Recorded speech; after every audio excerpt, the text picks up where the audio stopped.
Saudações a todos, nossos votos de muita paz, sejam todos muito bem-vindos a mais uma sexta-feira em que estudamos o livro Memórias de um Suicida e nós estamos justamente iniciando o capítulo 4, que Camilo chama de Jerônimo de Araújo Silveira e Família.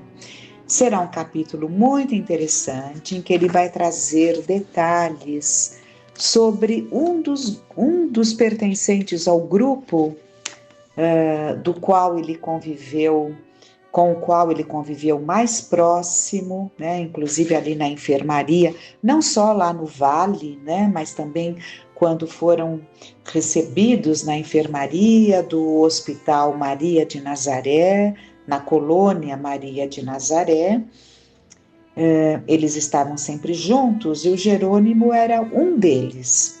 Já vimos algumas colocações sobre o Jerônimo e o próprio Jerônimo se colocando, mas nesse capítulo nós vamos ver alguns detalhes muito importantes, porque as escolhas que o Jerônimo vai fazer, já foi feita uma escolha infeliz, que foi o suicídio, mas nessa continuidade no plano espiritual, já acolhido, assim mesmo, o seu temperamento vai fazer com que ele precipite uma situação, como nós vamos ver, e os resultados serão muito sofridos, muito danosos. Mas vamos lá então. Camilo diz: não lográvamos notícias de nossas famílias e tampouco dos amigos. Nós sabemos, né, pelos estudos, pelas vivências, pelas experiências, que é natural que o suicida não tenha notícias da saúde, o que é mais normal e comum em outras situações, né? Mas o suicida, especialmente, ele não tem notícias. Porque ele, naquele ato translocado, ele se esqueceu do familiar. Daí a necessidade do aprendizado, da corrigenda, da valorização da família que tinha e que não conseguiu, não amou o suficiente para poupar-lhes essa dor, né? Então, tudo isso então faz parte, né? Então, não lográvamos notícias de nossas famílias e tampouco dos amigos. Excruciantes saudades, como ácido corrosivo que nos estorcesse as potências afetivas, lançavam sobre nossos corações infelizes o decepcionante amargor de 1000 incertezas angustiosas. Muitas vezes Joel e Roberto, que eram os cuidadores, né? Os enfermeiros, Joel e Roberto, surpreendiam-nos chorando às ocultas.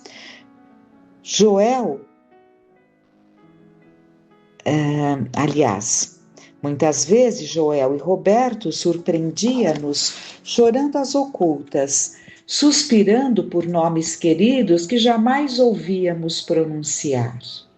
Caridosamente, esses bons amigos nos reanimavam com palavras encorajadoras, asseverando ser tal contrariedade passageira, pois tendíamos a suavizar a situação própria, o que necessariamente resolveria os problemas mais prementes. No entretanto, existia permissão para nos cientificarmos das visitas mentais e votos fraternos de paz e felicidade futuras, quaisquer gentilezas emanadas do amor e que proviessem dos entes queridos deixados na terra, ou dos simpatizantes, além dos que mesmo das moradas espirituais nos amassem, interessando-se por nosso restabelecimento e progresso. Ele está dizendo que não tinha notícias, né, dos familiares e amigos aqui encarnados, mas poderiam ver, e nós vamos ver ainda os detalhes, mas eles sentiam Eles sabiam quando alguém lhes dirigia uma prece, um pensamento amoroso. Isso chegava a eles, vindo dos que ficaram aqui na Terra, vindo das conquistas dos amigos do plano espiritual que vibravam por eles. Mas vamos continuando para vermos como ele vai nos descrever essa situação. Desde que tais pensamentos fossem irradiados pela mente verdadeiramente guindada a expressões superiores, eram-nos eles transmitidos por meio assaz curioso e muito eficiente, o qual, na ocasião vigente, nos levava à perplexidade, dado o nosso desajuste espiritual, mas que posteriormente compreendemos tratar-se de acontecimento natural e até comum em localidades educativas do astral intermediário. Existia em cada dormitório certo aparelhamento delicadíssimo, estruturado em substâncias eletromagnéticas que, acumulando potencialidade inavaliável de atração, seleção, reprodução e transmissão, estampava em região espelhenta, que lhe era parte integrante, quaisquer imagens e sons que benévola e caridosamente nos fossem dirigidos. Quando um coração generoso, pertencente às nossas famílias, ou mesmo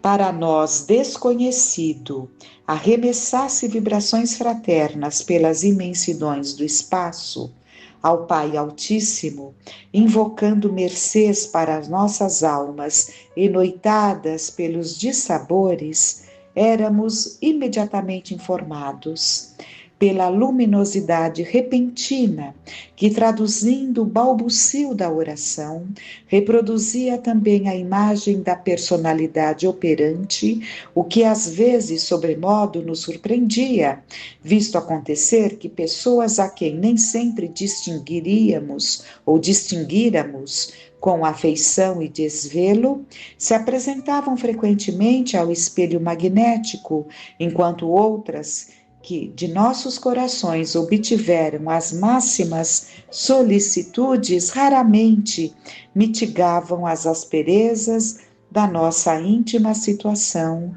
com as blandícias santificantes da prece.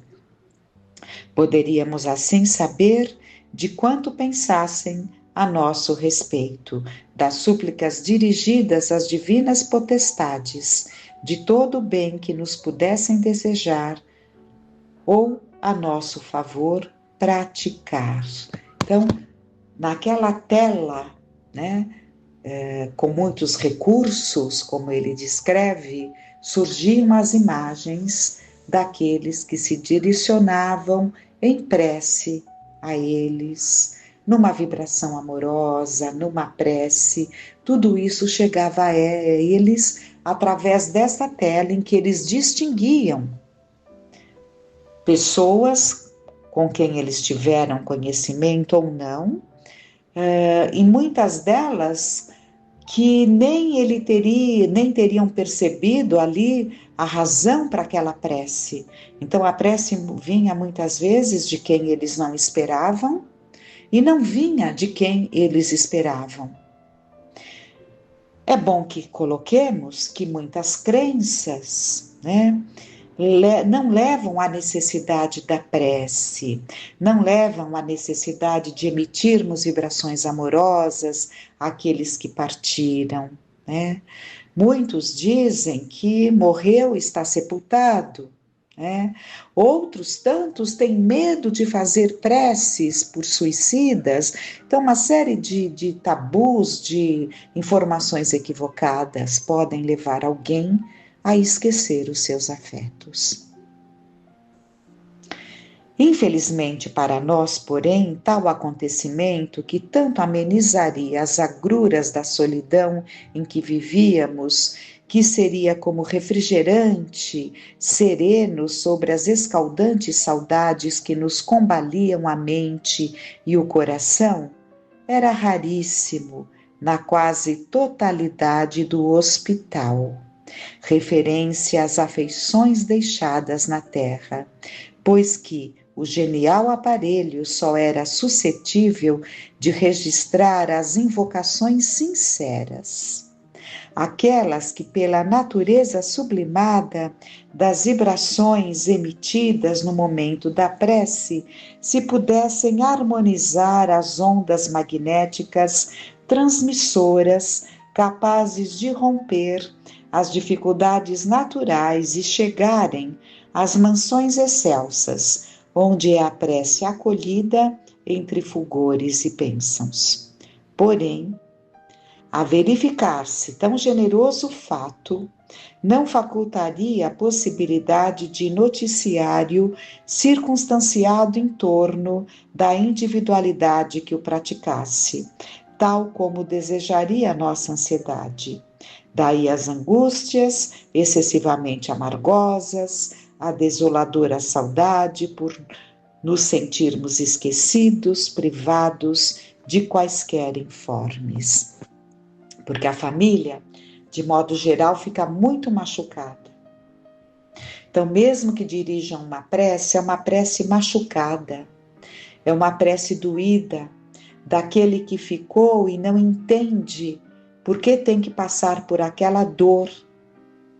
Porque entendamos nós, se é difícil a separação de um afeto querido por conta de um acidente, por conta de uma doença, né? Se é difícil, imagine uma dor que não era para ter acontecido. O suicídio não é previsto, né? Então não era para ter acontecido. Então é muito comum que os corações que fiquem muito machucados. Daí essa dificuldade em alguém dos afetos surgirem ali naquela tela, né? Então, daí as angústias excessivamente amargosas e a desoladora saudade por nos sentirmos esquecidos, privados de quaisquer informes. Não obstante, os mesmos preciosos instrumentos de transmissão incessante revelavam que éramos lembrados por habitantes do além, de outras zonas astrais, como de outras localidades de nossa própria colônia. Chegavam fraternos votos de paz, conforto amistoso, encorajamento para os dias futuros. Oravam por nós em súplicas ardentes, não apenas invocando o amparo maternal de Maria para as nossas imensas fraquezas, mas ainda a intervenção misericordiosa do Mestre Divino. Da terra, todavia, não eram raras as vezes que discípulos de Allan Kardec, procurando pautar atitudes por diretrizes cristãs, se congregavam periodicamente em gabinetes secretos, tais como os antigos iniciados no segredo dos santuários, e respeitosos, obedecendo a impulsos fraternos por amor ao Cristo divino, emitiam pensamentos caridosos em nosso favor, visitando-nos frequentemente através de correntes mentais vigorosas que a prece santificava, tornando-as ungidas de ternura e compaixão, as quais caíam no recesso de nossas almas, cruciadas e esquecidas, quais fulgores de consoladora esperança. Então, preces de espíritas, né, que sabem ali da dor do suicida, e que se compenetravam ali naquela prece sentida, essas preces chegavam a eles. As preces que nós pedimos nas reuniões, em que o conjunto todo de participantes se voltam a eles, chegam a esses corações sofridos. Porém, não era só, continua Camilo. Caravanas fraternas de espíritos em estudo, em aprendizado beneficentes, assistidas por mentores eméritos, penetravam nossa tristonha região, provindas das zonas espirituais mais favorecidas, a fim de trazer sua piedosa solidariedade em visitações que muito nos desvaneciam. Assim fizemos boas relações de amizade com indivíduos moralmente muito mais elevados do que nós, os quais não desdenhavam honrar-nos com a sua estima. Tais amizades tão suaves, afeições seriam duradouras, porque fundamentadas nos desinteressados, nos elevados princípios da fraternidade cristã. Então, caravanas, de espíritos em estudos, aprendizados, que iam buscar essas regiões para aprendizado, para levar ali, colher não só o aprendizado, mas levar ali a sua vibração de amizade, de afeto, de carinho por todos esses sofredores. Por isso que sempre dizemos que as nossas noites definem o que desejamos nos nossos dias. Leon Denis, em certo momento, nos diz, num dos seus livros, se queres saber como são suas noites, observe como são seus dias. Então, aquele que tem o seu dia voltado não só para as coisas corriqueiras das nossas vidas, até mesmo com as distrações das nossas vidas, porque é natural que busquemos as nossas distrações, mas aquele que pauta o seu dia, tirando tempo para as questões do espírito, é natural que ele, à noite, no desprendimento do seu corpo, no processo do sono, se engaje, busque, se engaje a grupos com orientadores que os levarão a serviços abençoados. E um desses serviços que ocorrem à noite são essas visitas de aprendizado a esses grupos sofredores de suicidas, entre tantas outras situações, Então, é preciso que acordemos, para esses cuidados no nosso dia, termos tempo para tudo. Até para aquilo que poderíamos classificar como frivolidades, mas que fazem parte ali das nossas necessidades naturais de encarnados, Mas tirarmos o tempo para as aquisições do espírito.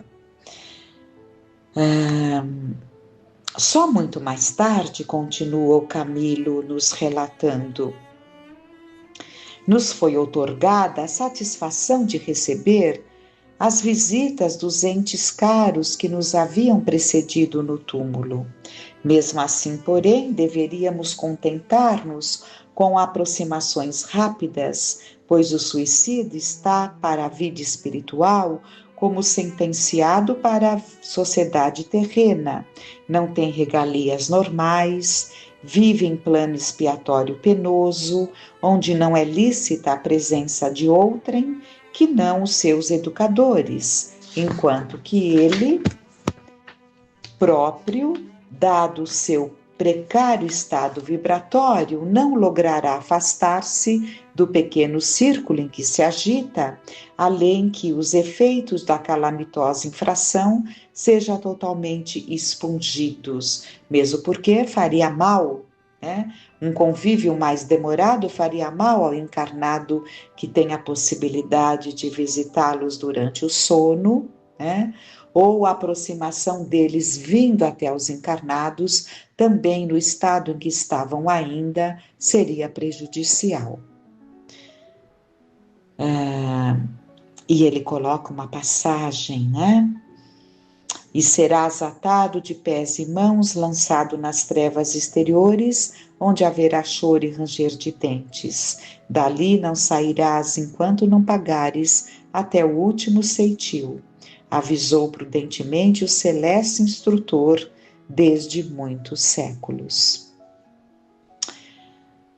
Dois acontecimentos, continua ele, de profunda significação para o desenvolvimento de nossas forças no ajustamento ao plano espiritual, verificaram-se logo nos primeiros dias que se seguiram à nossa admissão ao Magno Instituto do Astral.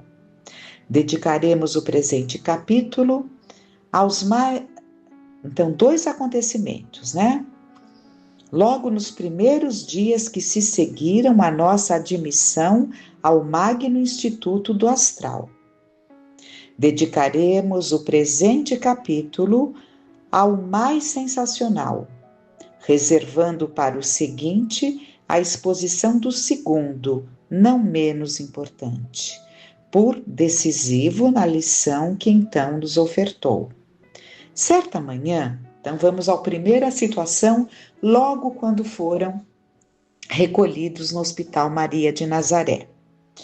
Certa manhã, apresentou-se-nos o jovem Dr. Roberto de Canalejas, a participar-nos que éramos convidados à importante reunião para aquela tarde, devendo todos os recém-chegados se avistarem com o diretor do departamento a que estávamos confiados no momento para esclarecimentos de interesse geral. Jerônimo, cujo mau humor se agravava, então vejam a situação. Se somos mal-humorados aqui, vamos carregar para o lado de lá. Então, Jerônimo, cujo mau humor se agravava assustadoramente, formalmente declarou não desejar comparecer à mesma, que seria essa reunião em que o diretor seria apresentado a eles, né, o diretor desse departamento. Não é natural ter-se interesse, mas ele já colocou que não iria. Pois que não se supunha obrigado à obediência servis pelo simples fato de se encontrar hospitalizado, e mais que, na ocasião, somente se interessava pela obtenção de notícias da família. Roberto, porém, declarou delicadamente, sem mostras de quaisquer agastamentos, que era portador de um convite e não de uma ordem, e que por isso mesmo nenhum de nós seria forçado a anuir. Envergonhados frente à atitude incivil do companheiro, sentimos-nos também chocados, e foi com o melhor sorriso que encontramos nos arquivos de antigas recordações que aquecemos, agradecendo ainda as horas que nos dispensavam. Já por esse tempo, éramos submetidos a tratamento especializado, do qual adiante trataremos e com o qual igualmente não concordara o antigo irmão da Santíssima Trindade de Lisboa, assim que soube ser a terapêutica fundamentada nas fontes magnético-psíquicas, assunto que absolutamente não admitia. Não obstante, insofrido e displicente, dirigiu-se ao bondoso facultativo logo após o incidente e disse esquecido já da lamentável atitude anterior. Então já tinha tido a negativa de ir na reunião.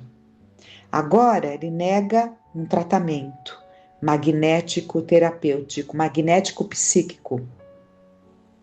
E fala, né? Então ele fala: Senhor doutor, um obséquio.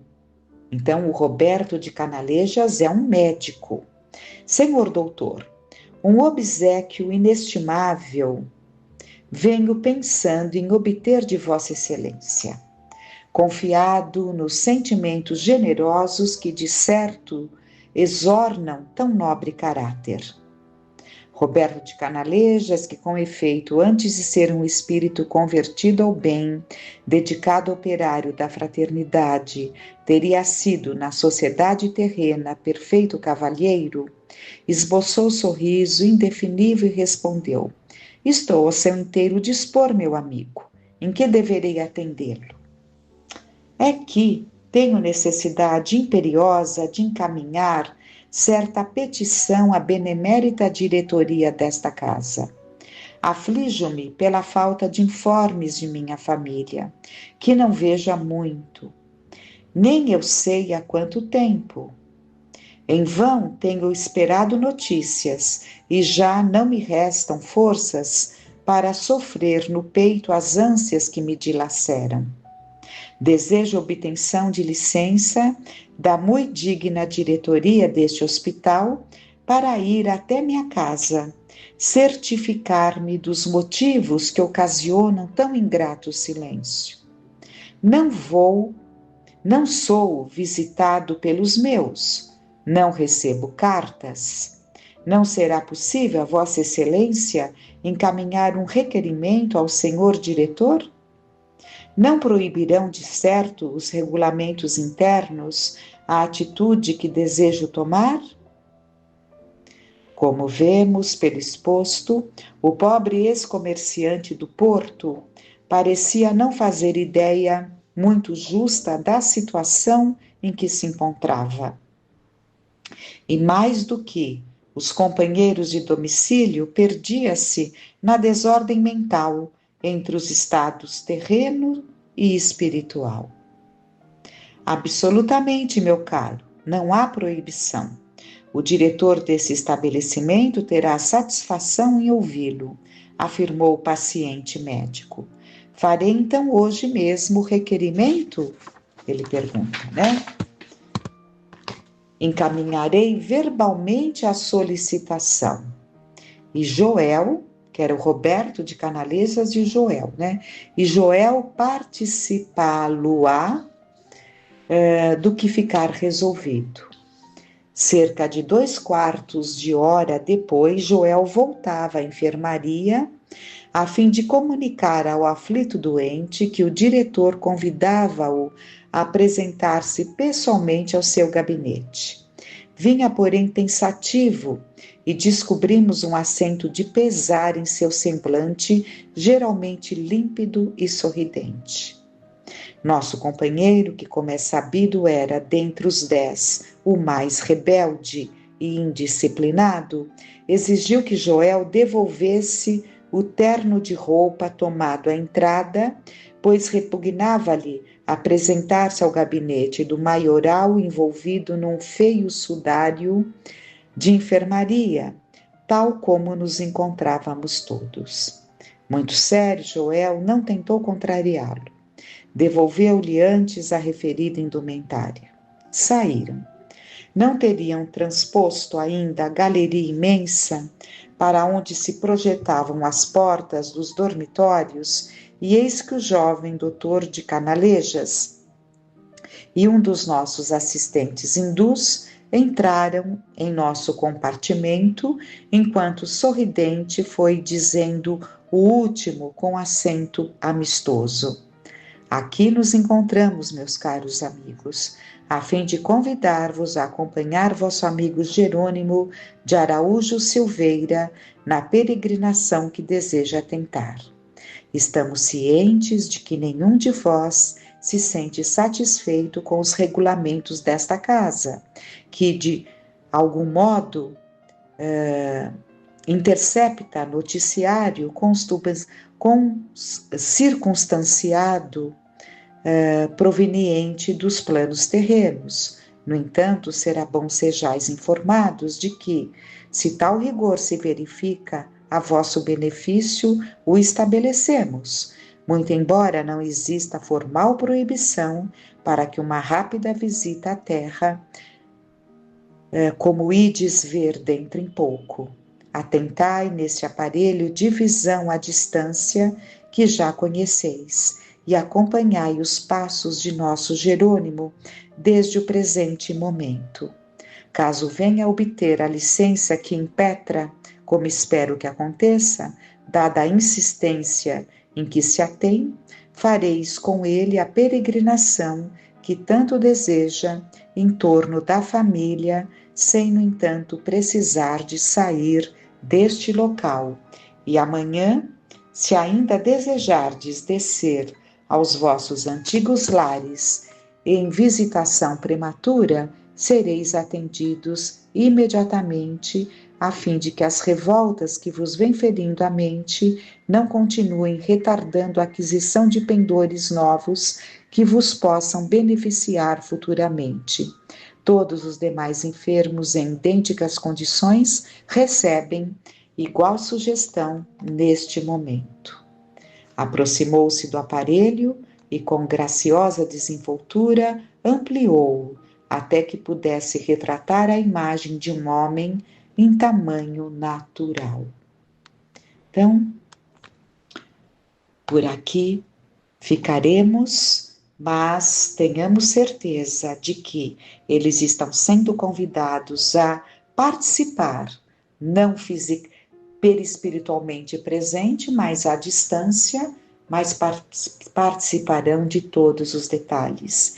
E será para eles um grande aprendizado, como para todos nós, percebermos o que há de acontecer, ou o que aconteceu com Jerônimo nessa vinda precipitada na visita à família. Grande aprendizado para todos nós. Por ora, sejamos gratos pelo aprendizado do que vivemos aqui nesses momentos, do que aprendemos, do que refletimos. E agradeçamos a Deus, a Jesus, com muita gratidão, e que fiquemos em paz.